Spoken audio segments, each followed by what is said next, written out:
મહાદેવનગરમાં રહું છું. મારું નામ ભાવના પી જોશી છે.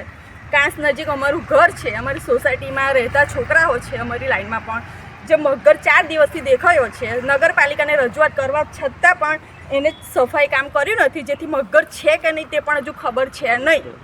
સફાઈ કામ કર્યું ન હોવાથી જે જડી બધી ઉગી ગઈ છે ચોમાસાને લીધે, સફાઈ કામ કર્યું ન હોવાથી અંદર ફસાયેલો હોય તો પણ દેખાય એવું છે નહીં.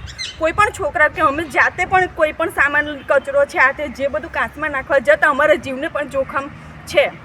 તો એટલી વિનંતી છે સરકારને, જંબુસર નગરપાલિકાને, કે બને એટલું ઝડપથી અહીંયા સાફ કરાવો અને અમને મુક્ત કરો.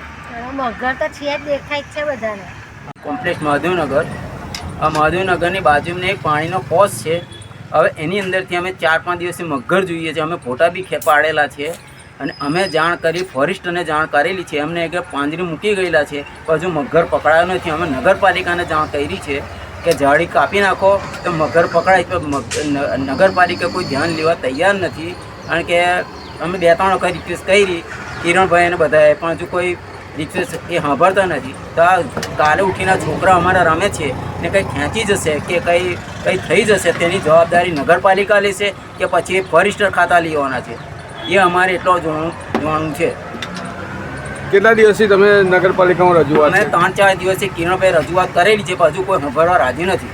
હા, કંઈ લેખિત બેખિત કંઈ આપ્યું નથી. મોં પર વાત કરેલી હતી કે અમે મોકલી આલી એ વાત કરેલી છે.